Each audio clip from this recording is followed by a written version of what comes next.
Welcome to Inside Out with Chris, a podcast where there are no limits or surface level conversations. I'm your host, Chris Burns, a personal development coach on a mission to empower women to move the needle in all areas of their lives.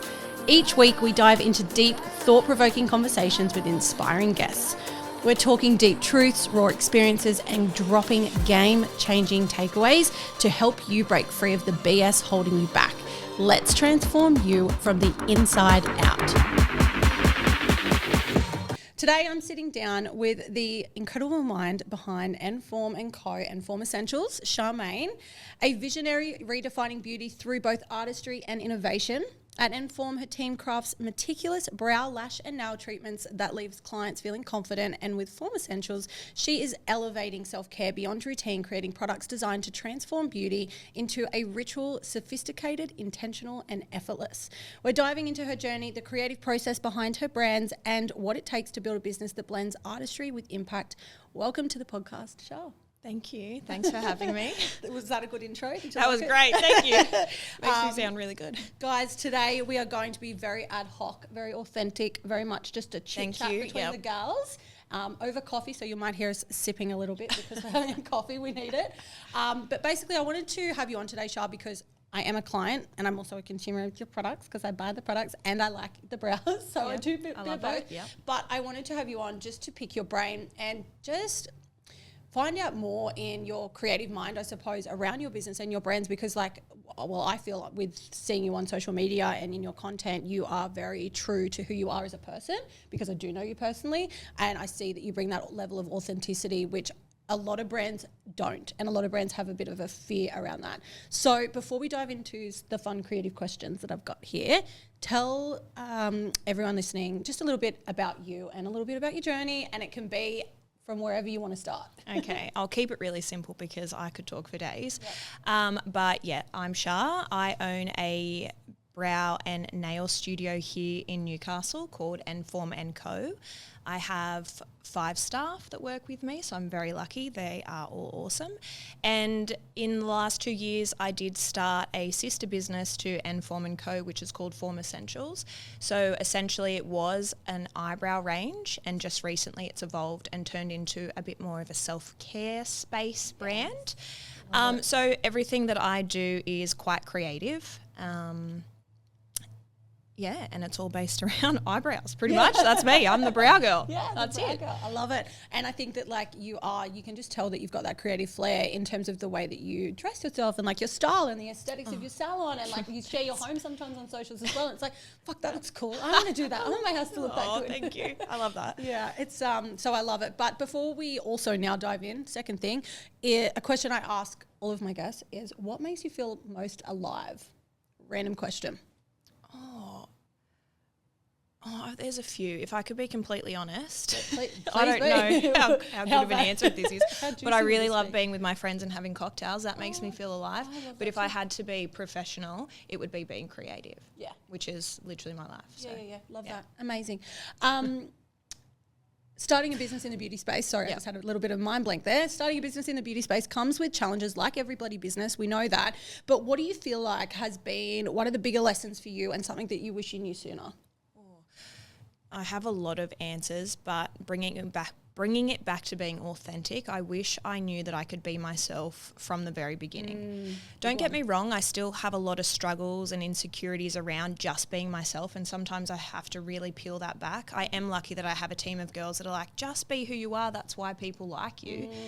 I struggle with that, I'm lucky that I have that support, so they remind me to just do it. But being myself, I wish I had just done that from the get-go.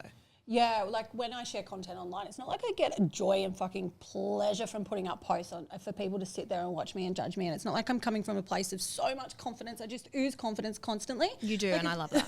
But it's not that. I don't feel that way. When I post something, you still have those little self-doubt pieces dropping in where it's like, oh, is anyone even going to like it? It's the imposter syndrome where it comes in and it really shines over, which is normal and it's healthy because it means that you care. Yeah, right. But exactly that.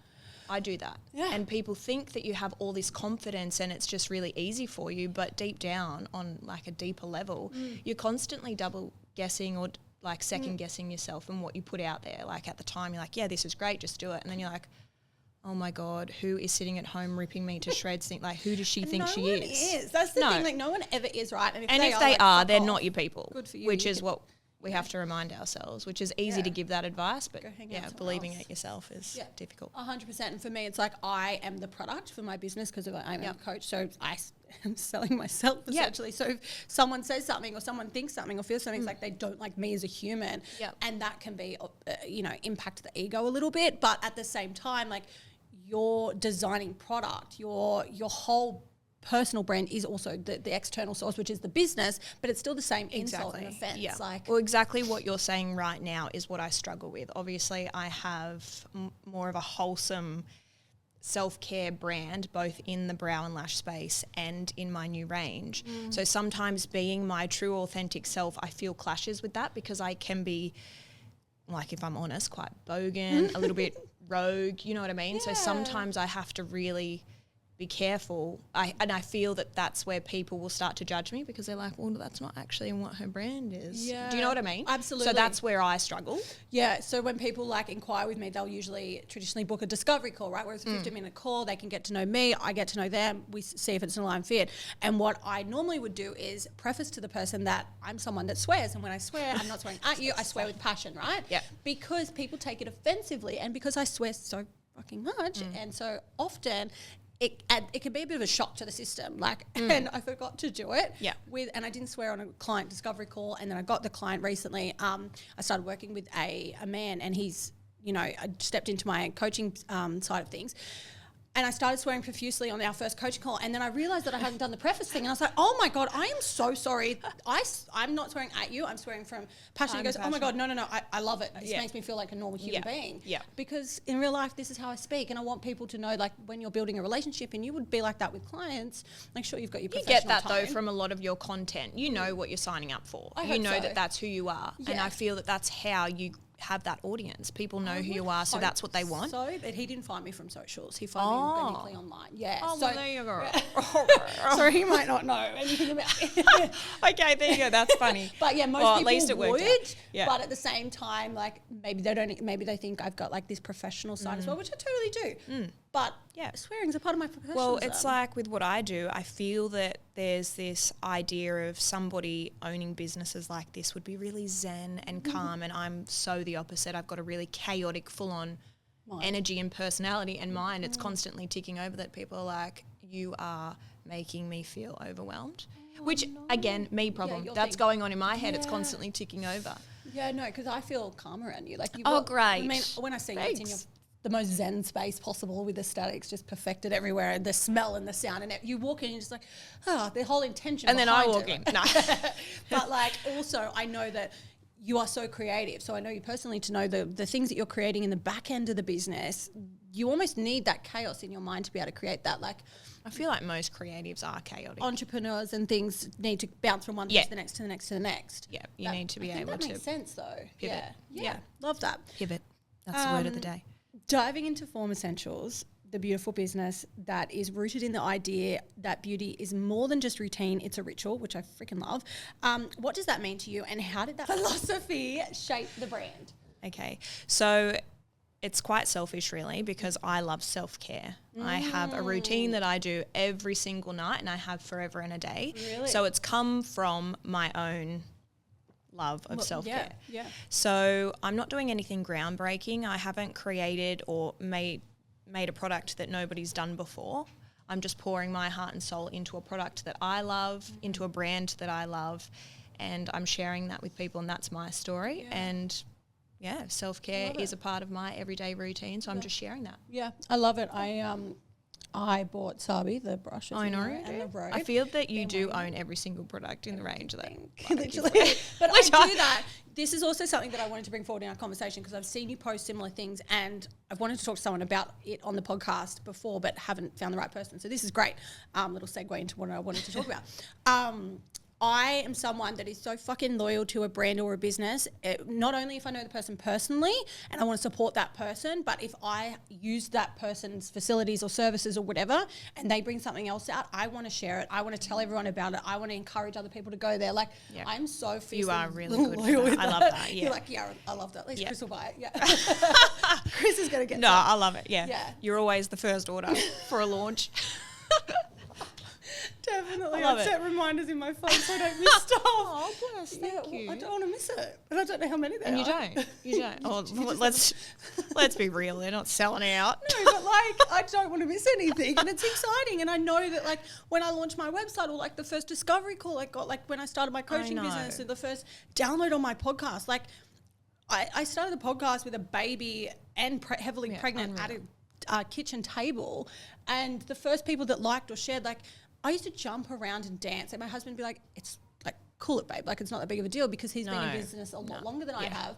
But that just excites it still excites the fuck out of me. Still get the happy dance. If someone shares my shit, absolutely. I'm like, oh, fuck celebrate yeah, I love you so much. every single win. And I'm so like that. And in the space that we're in, sharing other small creators or small businesses is really what ticks them over in terms of engagement, I think. Like, and I know that you agree with that. Absolutely. Yeah. Yeah.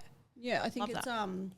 Have you run into any or noticed and we can edit this out. Is this where it's going? Okay, have you noticed in your relationships, especially in the town that we live, in terms of friendships and things like that, where for me, I found that it was a lot of people wouldn't choose to share, wouldn't choose to engage. They'd be the crickets. They're the people that watch the stories. Like, I can see the people watching, they're all watching the stories, but they do fucking nothing with supporting the business, right? And they will not pump it up. And not that you even want them to be like, you're amazing, and keep cheering it on and saying, like, validating your worth. Like, that's not what it's about. It's about supporting the small businesses that support you. Have you found any of that sort of? So there's two parts of this for me. So I used to think that and feel that. But upon reflection and a lot of self-work, I do feel that that might have been how I felt about myself at the time, and I was quite insecure about it. Fast forward to now, I only surround myself with really good, genuine people. I have good connections around me, so I'm not thinking that way anymore. Yeah. Anyone that means a lot to me, they all like, they comment, they support, they share, or they purchase from me. And even if they don't purchase, that's totally fine. But anybody that means a lot to me is in that circle, and they're supporting me and lifting me up, that I don't have time to think like that anymore. Don't get me wrong, I did at one stage, and I remember getting really insecure and really quite sad and felt really pissed off about it. Yeah. But I don't think that way anymore. Yeah, but it definitely had happened. But I wasn't sure if maybe I was standing in my own way of seeing it differently now. Yeah, yeah. And I think like when we are noticing it, whether it's actually happening or not, it's still our projection of insecurity. It's still us being like, oh, why don't you like me? Or why don't you think I'm good enough? But at the same time, I do have an expectation of people that I'm loyal to and people that are in my life and I'm close to. Like, I do have that expectation, and I don't have to ask it of them. Like, the people in my life now, similar to you, they just get on and fucking share and like and do the things. And I'm like, I love you for that. You don't know what that means to me, because I have had people that didn't. Or the people were like, oh, I'll listen to it and then I might share it. And it's like, just fucking, I share yours. Shit, like, that's the only place I find it from, and again, being me now and where I'm at, I don't really care too much for it, but it's my old life where I'm from. I don't feel that I get that support there, but that's fine. That's their life. They're all doing their own thing. They don't have to follow my every move. I'm really not bothered by that. But yeah, I have felt that. And if it's still a part of how I feel sometimes, it's from and sometimes I think that like, I'm the same as that in terms of people that I knew from the past. I feel like we take it as a personal thing, but at the same time, it's like they simply don't understand it. Like, I have family member who I recently saw who won't listen to my podcast because they don't listen to my podcast and they don't follow my socials or anything. And I was talking about the event. Family member? Yeah, who I love dearly. Like, love them dearly. Like, they're having my kids for the event, right? Love them.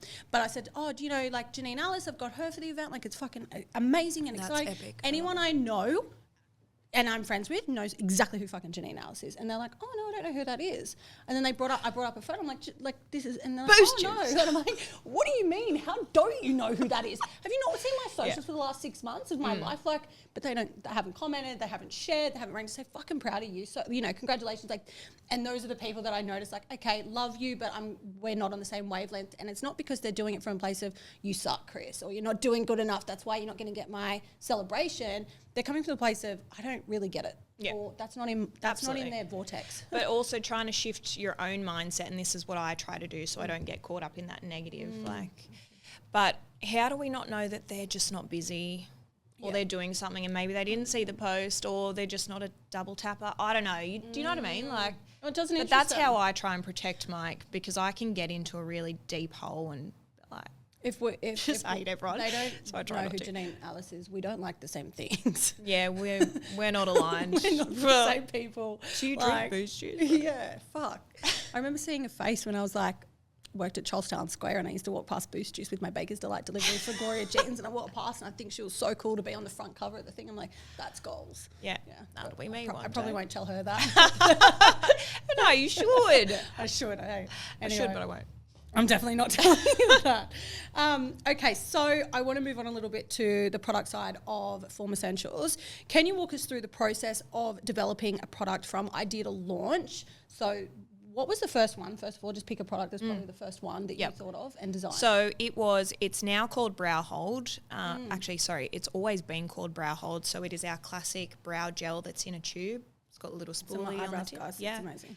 So again, nothing groundbreaking, not doing anything that nobody else has done before. Cool. But because I am a brow artist, the idea was born simply from clients asking me, can you recommend a really good brow product? I'm not kidding. If I had $1 for every time a client asked me that question, I would be a fucking millionaire. Yeah. So one day I literally was like, fuck it, I'm going to look into it. Cool. And then at the time, I literally just did a couple of Google searches. This was early on, so placed a really small order, and it was white label, so it was already created. Okay. So I just started out that way, and then obviously things have developed since then. Yeah. I have a little bit more of an idea of what I'm doing, also through connecting with other people that had done it. So there's a lot more say on my end with ingredients, how the product feels. Yeah, so yeah, it took a while to get there, but that's how it started. Yeah, I think I sent you a video of myself after it. Oh my God, you did! You did! I was just like, I can't fucking get my right. eyebrows going. Like, I'm good at it now, guys. I love feel like I'm more confident with it now. Took a minute, but when I was doing it, I think my eyebrows were also not being maintained at that point. So a little bit bushy, and it was just like a scarecrow. And I'm like, Shah, I need to be taught how to do this properly, because this is not the Lemmy vibe. I love the DM after a couple of drinks too. That's the best. Guilty. Yeah, 100%. My gosh. Anyway, but yeah, I do love that product. So because it was white label, so does that just mean that it had all the ingredients already? Yep. So it's a product ready to go. You just you just put your branding on top of it. Amazing. So you can create your packaging. Yeah. But everything else is really mainstream. That's just you. Yeah, you put your name on that product. That's so cool. Yep. What about like the brush, the Sabi? Is it Sabi? Sabi. Yep. So I had a lot of say in how that. But again, like if you type slick bun brush into Google, there's millions of them. 100%. I think it all just comes back to a brand. My and people stepdaughters fight because they have like slick back little cone things that they get from Kmart, right? I know exactly what you're talking about. You know the one that's got the black, anyway, but one of them will leave it at their mum's or one of them will leave it at our place, and they fight fucking constantly about this damn brush that looks exactly the same. And I'm so glad I bought Lexi a Sabi brush for her birthday today. She loved it, and she'd like used it once, and it's like slick back though. She's like, holy shit. And I'm like, I know, it's worth it, right? I love it. It's so worth it. So for the mums listening with tweens or teens that are doing the slick back, because they all do. Or even for the mums. It has to be perfect for school.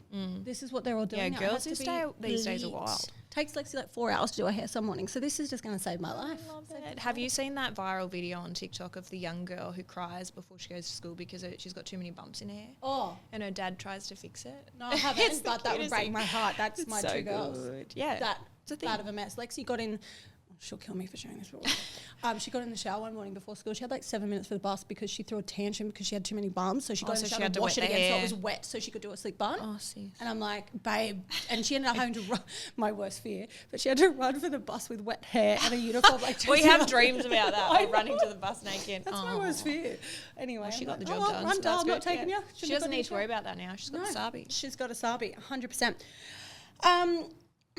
I would love to know, and I don't know that you have an answer for me on this one, but you also might. What's something exciting or unconventional in terms of beauty trends that you've experimented with lately, or in the last couple of years where you've been like, oh, this is risky? For me, the thing you go first. Well, for me, the thing that I did was getting a lamination. Like I've been avoiding Stunning. it for yonks. Yeah. And I love it. And I'm like, what was my face before? What did I look like? It is funny because a lot of people feel that way and then they just never go back. I think maybe in my whole career, I've had 2 clients being like, yeah, Lemmy's not for me. I think it was Ames, our mutual friend, and how we met. Oh, yeah. That said to me when she first got it, because I was avoiding it, I think I said to her, like, I just don't know what to do. Like, do I get it? Do I know it's such a big decision? And she's like, I did it. I got home and Ryan was like, what the fuck did you do to your face? What a nose. I know. It's very, it's very so common. I think that might have been in my head. I'm trying to think. Nothing that I'm like, wow, that's really going to pop off. That's never been seen before. But I'm so here for the Korean skincare. Oh, tell me about that. Oh my God, it is the tits. I love it. So have you not seen, like, I'm so... Clueless. Obviously, I spent a lot of time on TikTok.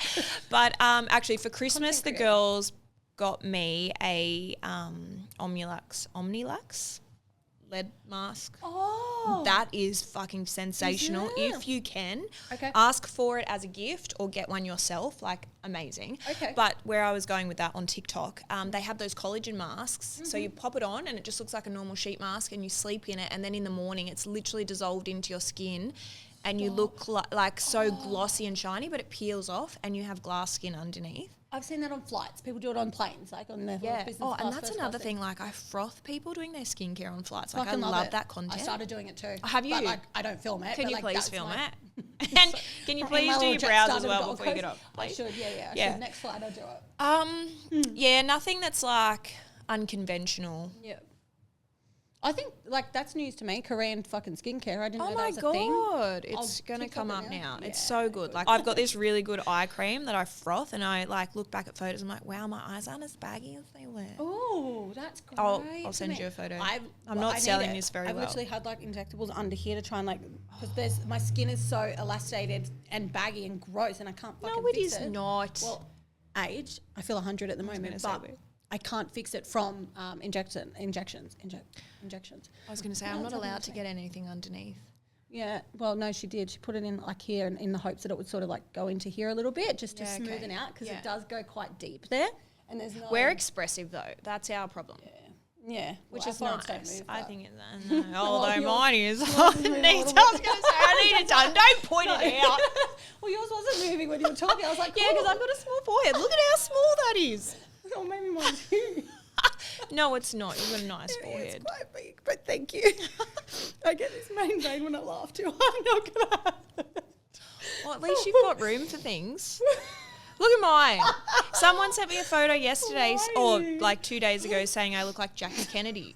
I was like, have you seen her forehead? That's why. I'm like, thanks. Oh my God, awesome. I'm crying.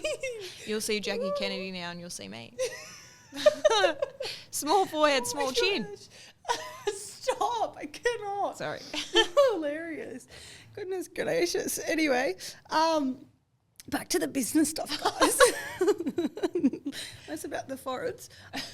Okay, great question coming for you. If you could design the perfect ritual for someone who is always rushed, never has the time for themselves, the busy mum, what would that look like? And is it night, morning? Like, what's the vibe? I think it's morning and it's already created.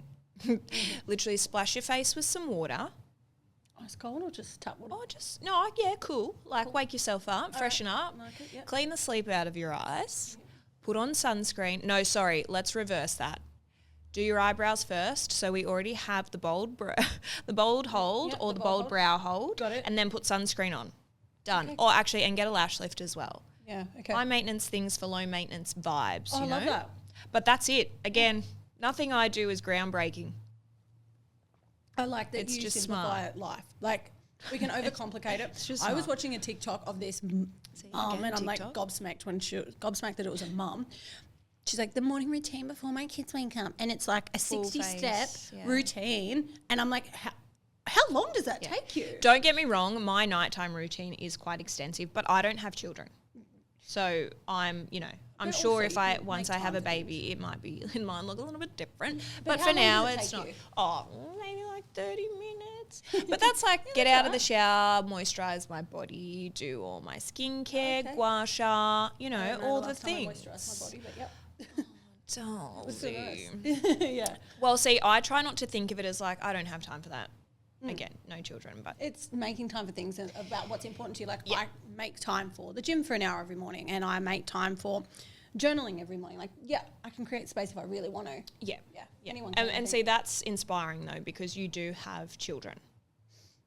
Thanks. And a business. Thanks. Like, you know. Yeah. So I want my kids to, like my daughter Lola, my youngest, she will put on her hyaluronic acid with me in the mornings. I don't know if that's good for her skin or not. I should probably check that. But she does the blue Esme. Like we do our little, she calls it putting on makeup, because I don't want her wearing makeup because she's perfect, but she always wants to wear makeup. I don't think I mean, maybe if it was retinol. Yeah, no, it's not. Hyaluronic acid is like hydrating. She's sweet. That's what I thought too. You cannot start early enough.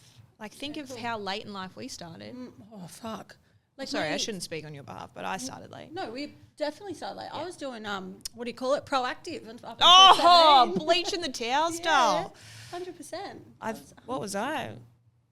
I don't know. Nothing. Yeah, my skin was really bad though. So I used proactive, and then I also used like whatever fucking home brand moussey. It was in this like mousse container for foundation. It was a mousse, like it wasn't even a. In a pot. And you yes, I know exactly what you're talking with about. The neckish thing. Yeah, that was what I used for. I think I was using Arbonne because when I first, when I finished year 12 and then went to. Yeah, I signed up to be like a, what do you call them? Like the, representatives, like the ladies that go around. Yeah. That's kind of cool what you started. I just needed some money. Well, yeah, true, but it was like beauty. But having it like force sales down people's throats, just not for me. No. Yeah, no, bro marketing's not for me. That's what I call bro marketing, where it's like, it's too intense. I'm not operating from an authentic place. And don't tell me I'm going to get a Mercedes. No. Yeah. No, well, I worked in shipping containers. I sold shipping containers for 7 years. So bro marketing is something that I'm quite good at. My mum. I don't like doing it, but I'm good at it. No, I don't like, but I was selling to men. Shipping and old men containers. At that on farms. Oh, so okay. Yeah. Yeah, so all over Australia. We still have the company, I just don't work there. I became really, really good at that. What a vast contrast. So different. I started in bridal, right? Bridal salon. I sold wedding dresses, which was amazing. It was the best. Really good at that. I loved it. You'd be somebody that, like, a bride would want you on their journey. I think that would I loved my brides. I still remember some of their names and the names of their dresses and, like, their whole wedding fit out, like, because I discussed the whole process with them. Imagine them now watching you or listening to you on a podcast. Yeah, maybe they do. She sold me my wedding dress. Long time ago, though. Yeah, love a good wedding dress. Loves a good wedding dress. And then I went on to shipping containers. But my point to that is, when I was in school, I wouldn't shut up, and I had this teacher, like I just yapped constantly, and he said, "You're going to get nowhere with that fucking voice of yours." I was like, well, now I use my voice for this, so there you go. When you, and like we all do, hit creative blocks, what are you using as your resources, or what do you do? Do you have something like a go-to process that you have when you're just like, fuck, I cannot get this out, or you have to do something, but it's not within the creative timeline? Look, I'm really lucky that I work closely. So I have Natasha from Lemonade who looks after all of my social media. Oh, cool. So we work really closely. So we bounce ideas off each other. It's not as if she just runs it and I've got no clue. But I'm lucky in the way that I come up with the ideas. That's a good solid 50-50. We come up with the ideas and then she executes it. Love it. I assist, but I'm not doing like all the fancy and I'm not there sitting and scheduling and posting all the time. I'm looking after TikTok, the 2 accounts on TikTok. Yeah. But she's doing all that. So I feel that I still have a lot of space in my mind to be able to constantly think about things. Don't get me wrong, before she came on board, it was a massive struggle trying to run a studio, be with clients, trying to get the new brand off the ground and being active on social media. It's fucking hard. 100%. So I can absolutely sympathise with that side of it. I'm just lucky now that I have somebody, but I have worked my ass off to be able to afford that part of my business. And so outsourcing is the key for you. Yeah, but that was one of the things that I held off on for a long time, but that came down to control as well. I really didn't want to hand that control over to somebody, but now that I've done that, I'm like, fuck, why did I not do this sooner? That and an accountant and a bookkeeper. They're my three three goes to. Outsourcing. It changes things. Absolutely. I was literally editing the podcast up until I've had a couple of people come, but they just didn't align. But I found Jacob mid last year maybe. And he's great, and I just could not imagine sitting there and editing every single episode. But how do you then have the time to be able to create and you know. Yeah, energetic capacity. Yeah. Like there's a bubble. Let's imagine, hypothetically, there's a bubble, like, and there's no room. You've got to take something out to let something else come back in, right? So how are we supposed to get that new idea or new concept or process something if we're not allowing the space to have it? I have so many friends in small business exactly the same as me. I do not think that I'm superior. I'm on the same level as everybody else. But I do feel quite selfish or bad when this topic comes up, when they're like, oh, how do you find the time? And I'm like, well, I pay somebody. But going back to, I've worked my ass off. Like this hasn't been an overnight thing. No. I've had Enforme & Co for nearly 7 years now. Yeah. On my own for a long time, worked my absolute freckle out to get to here and to be able to afford that. Yeah. So 100%. Yeah, I don't know. No. But yeah, outsource. So I am lucky. I still have a lot of space and availability to be able to think creatively and do that. And I think being surrounded by people too. Yeah, that are creative and like really motivating. But it does take up a lot of space in my mind because I'm constantly doing it. Yep. Poor Natasha, she gets bombarded by I think it's nice to have someone that you can bounce those things off. For me, like I went from like being in the container industry with my husband, and we sort of would always bounce work stuff. It was kind of normalized, right? And he still has plenty of people to bounce things off in terms of that business. But stepping into this and having my own business, though, I work alone and I'm on Zoom for clients with the coaching business. I mean, not less about the podcast, but I found it very isolating, and I'd have an idea and there's no one to run it by. So I'm sitting there thinking about something, and then I'll smush it down like, no one's going to care. Well, that's not good enough. And that's that thing too, because then that imposter syndrome comes and you're like, fuck, what are people going to think I'm such a tosser? Yes. But when you have those people surrounding you, like, no, do it. That's ripper. My husband's been great with that. Like, you know, any idea I've had, i.e. the International Women's Day thing, I said it in the car on the way home from a speaking event last year for International Women's Day. I'm like, I want to do this. I reckon I can do it like this. And I pitched it to him and he's like, let's fucking go. Let's do it. How do we do it? Glad you did. So we went and had 2 bottles of red and we figured out how we're going to do it, and we've done it. That is where the best ideas come from. They do, the bottles of red, right? Anyway, but yeah, I think your circle's so important when you're being innovative and creative, and if you don't have that circle, you can quite easily feel very alone in being a business owner. Yeah. Because you just don't view yourself at your highest standards as well. Or when people see the success on the outside, which is obviously through social media, they're actually not, they're like, oh, she's living the high life. Sorry. No, they don't. They probably do not think that. No, but I think that there's a lot do. behind the scenes because it's you go home and you're still working. You're working on the weekends. Yeah, like it's not like you just pack up, shut the doors and... 100%. I was really tested last year. My son Jesse started kindergarten, and it's the first time, so not daycare hours. Daycare's like fucking 7 a.m. to 5 p.m. if you need it. Rarely I'd let them stay that long, but they were in 4 days a week where I had the opportunity if I was working and the podcast and the coaching business, and I had a lot of hours to spare. But he started school. He doesn't start up here until 9:20. And he's in kindergarten. I can't just leave him. The gate's open. The kid can walk home. So I had to stay until 9:20, meaning I have 5 hours a day to work. My daughter Lola's home on a Tuesday, so that's 4 days a week. So 20 hours, and that is it for me and my business. That is not much. It's not much. When you 5 hours? Plus, at one point I had 16 clients. So I was like, okay, cool, 4 hours for the rest. So that's where I was really tested and learned a lot with outsourcing. And it's like, I physically can't. I have to let go of these And reins. time is money. Yeah. Like, I know that's going to give people the ick. No. But... how can you get shit shit done? You got to do it all. Yeah, and I physically couldn't. So I had to learn to outsource and trust people with certain things. And trust and letting go of the control. Even in that process, though, I didn't find the right people. For now, start of 2025, I said to my husband, I found the right fucking people. I'm so happy. And when you find it and they guy, click, I've got my content girl, I've got my videographer, like I've got the people that I need. But the people prior to that haven't worked out for reasons, right? I was going to say lessons in everything though. Right? Never failure, only feedback. Yeah. Yeah. Oh, I haven't heard that. I like that one. Never failure, only feedback. Take that in. Let that land, people. What's a creative risk you've taken, whether with content, products or treatments, that has totally paid off? Treatments are all pretty straightforward. But I would say recently giving Form Essentials a facelift, going and outlaying quite a bit of money to repackage and rebrand. That was a risk. I'm still in the very early days, so come back to me in 12 months and ask me if it worked or not. But that could potentially be something that'll fall flat on its face and was a waste of money. But I have an idea and a vision for that, so... again, fuck it. If that's what I want to do and that's what I see for my brand, I'm going to do it and just give it a shot because like nothing good comes from comfort zone. So I could have just sat with it how it was and not been fully happy with it. Yeah. But that would be risk. Early days.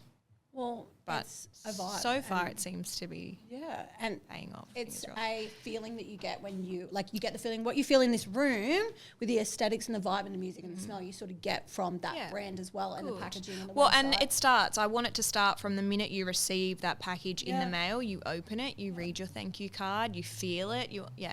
Love it. Yeah, here for it. What's something that if there was no limits, no budget, no nothing, that you would go and create if you could?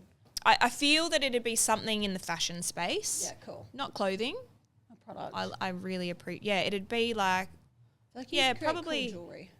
Oh, thanks. Yeah.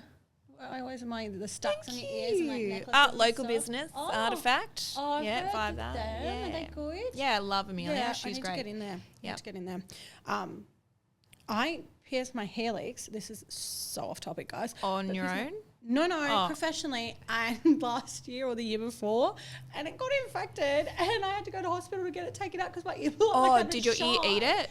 Yes, it was a nightmare. So I can't do the whole stack thing. I can do 2, and that's where you call it. I tried to be cool, and I failed. I got it done with my stepdaughters, and mine swelled up, and it was fucked. It was really embarrassing. I remember when I got my lobes. I've got really fat earlobes, and I did it myself with the gun out in the back room. But I woke up one day and, my earlobe had eaten the bulb on the top. Oh, the bulb. What do you call the thing at the top?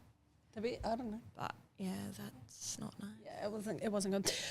Well, thank you so much for coming on the podcast today. I'm going to close it out there because I feel like we could sit and yap for the next 3 hours. So, but I've loved having you on. Thanks for sharing all about the insides of beers and life. And I think it's really cool how you've got a story behind the products and like the intention behind it and the purpose behind what you're now doing with Form Essentials as well is really cool. So I can't wait to see where it finishes up. Proud of you too. Thanks. Doing good things. Yeah, we are. We're killing it.